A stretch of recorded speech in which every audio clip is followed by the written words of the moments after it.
Brilliant. Thank you, Emily. That was really good. Great. I've got loads of information. I think one of the things with that was that it was really thorough, especially in terms of the justification for the way you're going to approach it, and well, a lot of consideration for all aspects. So I haven't Yeah. got too many questions, which is good. That's a really good position to be in. Good. I want to explore a little bit on just for my own interest, like the vaulted halls example. Like what because I've seen Love, Yeah. Death and Robots, but I can't remember that episode or if I have seen that one. But what happens in it, Yeah. and why have you latched onto that? Okay, so what happens in that episode is basically there is a squad of special ops military. There's like a special ops military team of, I think, 5 people, Yeah. and they are tasked with retrieving a hostage that's being held by terrorists, like deep within the Afghanistan mountains. Okay. They see the terrorists take the hostage into a cave. Hmm. So they're told to, follow them, go retrieve the hostage. When they get into the cave, they see just like a bunch of corpses, like people like torn apart, that kind of thing. It's really graphic, Yeah. that episode in particular. Yeah. But they basically get sealed off because there are a bunch of like razor blade spider creatures with faces. And anyways, there are creatures that stop them Okay. from returning, like hordes of little spiders, basically. And Yeah. they kill a couple of the military guys. They Hmm. obviously have to push deeper into the cave, and they find this massive, like, temple, basically, like a huge altar, Yeah. and something is chained up in the middle of it. Okay. So the sergeant guy who's still alive is just like, oh, we got to go see. And the main character, the girl, is just like, no, we don't. Yeah. But he goes and checks it out, and it's basically Cthulhu is chained into this like huge temple thing and is saying like, free me. Because when Cthulhu opens its eyes, it basically turns you like a little bit insane. It tries to like play on the kind of vulnerability of the human mind. So the sergeant tries to get a grenade to free him because he goes loopy. The girl, the main character, has to kill him. Then it cuts, and then the last scene is kind of like she's wandering through the desert without eyes or ears. Oh my God. Because she had to stop herself from going insane. Yeah. But then she was kind of possessed.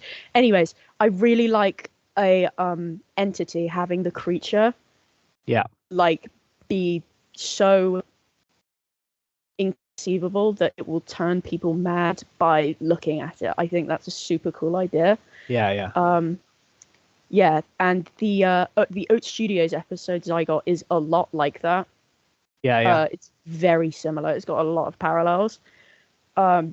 Because there is a guy in there who didn't want to go insane because they found this ore on their mining rig, and it like had the glow of the sun, and by looking at it, it basically turned this scientist guy mental, and he started splicing together dead miners, like their bodies, and it created a sentient creature, whatever. Basically, I like playing on the kind of mental aspect of horror rather than just like the sudden, scary, loud noise jump scare. Yeah. So there's that's why it does come across like that. The lore is really important to your work and what you're doing, and there's lots of really detailed consideration. I think there's a few things I want to tap into, but I think that's really good. In terms of talking about the location, and obviously you talked about it being set in caves. Would that be in Afghanistan, is your thing, or would that be where on Earth is that, or is that on Earth, or what time period of? Yeah, it's going to be modern day, set in West Virginia, because they are pretty famous for the old coal mines and stuff, and there's quite a lot of like abandoned ones and currently running ones, but that'll be in like the Appalachian Mountains, like that kind of region. Yeah, cool. Which go on. In of themselves have a lot of really spooky folklore, the Appalachian Mountains. Cool. So I just kind of said it there because I think I can maybe tap into that for some of my research. Great. It sounds like you've already thought about that, which is fantastic. And so what's firing you up, like in terms of what you're doing? Is you're talking about designing the protector or the characters, the 3 soldiers, right? Yeah. But are you more interested in designing the the creatures, or what? Like, what's your like drive here? Like, what's the thing you're wanting to do Yeah, more? I really want to practice drawing more like people, like normal humans. Okay. So I Yeah. think that having the team would really help me, especially because I can vary it slightly from person to person. Because Okay. I was looking into like doing like the classic kind of like heavy character with like the rocket launcher, stuff like that. Yeah. The smaller ones. Anyways, different classes, basically subclasses you find in video games, things like that. Probably do research on it. But yes, a big, obviously, it's me, so a big drive of it is going to be doing the creature. The monsters. Yeah. Yeah. No, that's cool. That was my. I just wanted to check that you weren't just doing that because you felt like you had to, like you weren't. But I think there's good justification for doing both. I think in total we're talking about sort of 5 designs then, really, aren't we? If we're doing three characters and, as you say, 2 monster entities or whatever they are. Yeah, like so 1 or 2. you think that's feasible in the time frame then? So you said what? Yeah, maybe like cut that back to 1 enemy. Yeah. Or I was going to say fewer of the actual soldiers, maybe like 2 soldiers and more monsters. So I don't know. I'd be more interested, like in your monster side of things than me that. too. So that may be know. where there's some like a little bit of consideration of design change, maybe. Like I like the idea of a squad of 3. That's probably like what would be in the game, but maybe you just limit that to you designing 2 of those characters and then give yourself then two monsters, 2 protagonist types, maybe. Yeah, I might do that. I think. Yeah, just give it some thought. See how you're doing. Yeah. Yeah. Really good justification. I think really good grounding of like the genre, the kind of where it fits in the market, other things like that. I think one of the things to also consider is the presentation. So what will be the product that you produce? Are you going to make polished sort of character turnaround boards? As like, will you research that? Like, what do you know, as a role that you're taking on as a concept artist, for someone to then produce this, if it was in industry, they would need certain bits of information in terms of what you produce. So have you looked into that, or what do you envisage making? I was yesterday I did quite a lot of like presentation research on my website, and I think doing like turnaround boards for each of them would be a good idea, just to make it kind of like more in depth and looks like it would be used in industry. I haven't done a lot of turnaround boards at all, if any, for characters. So I think it's definitely going to be a good thing to have and to show off on a portfolio if I do it that way. I think that sounds like I think that sounds good. I think that's one of the next phases, as it were, to like really get to grips. So I think like a turnaround board is the natural kind of way that characters are presented.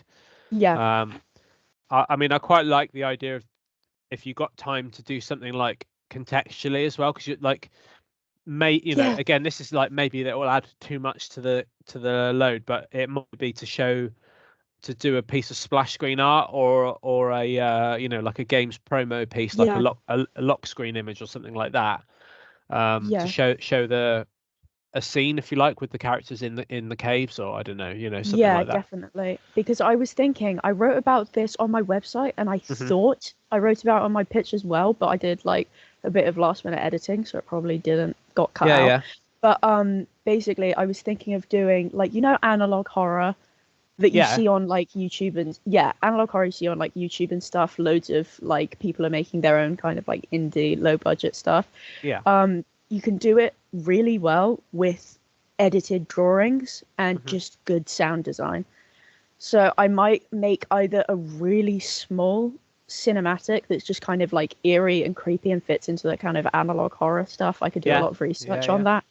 Or I'd do like a game poster, like I'd make like a poster for it, or like kind of like splash art stuff you see in like League of Legends with all the characters and stuff like that. Yeah, cool. Yeah, I think that sounds really good.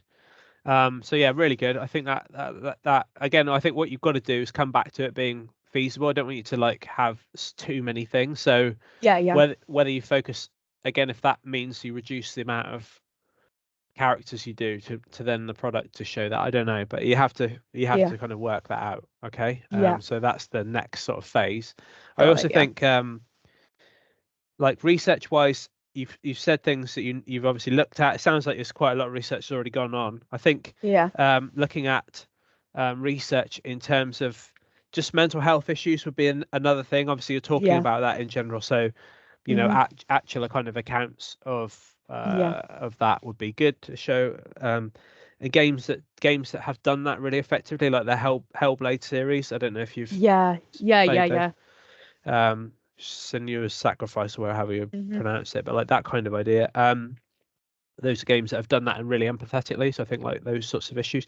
You talked about representation a bit not being forced, and again, I think that will go back to research, because you did a really good job with your Street Fighter character back in year one of like kind of like a way that considers a minority. But again, like if you're talking about soldiers and presumably American, North American soldiers, like I think showing an awareness of like the type of soldier that would be there, but like you say, maybe not all of them being like white I'll guys. get some statistics or whatever and link that to research, but I'll do a lot of research on it. Cool. On representation and stuff like that. Definitely. And I think like you were saying, like you're almost thinking about it from a games point of view, which is great, like different classes, so like the different builds and things like that, and the way that plays out. So that's really good. I think that all sounds like a really fantastic project. Lots of things for you to get to grips with, and I like that you talked about tackling some of the shortcomings of last year's. Like it's just process like where research is really informing the design, which it sounds like you're already doing like really well. And so in the next round of feedback, that's what we'll be checking to see that that's lining up and driving what the idea is. But like it sounds like you're really excited to do it. I'm really excited to see what you produce. So well done, really good work. Amazing. Okay, cool. Right, I'm going to stop the pitch here. Cool. Let me do that. Stop recording.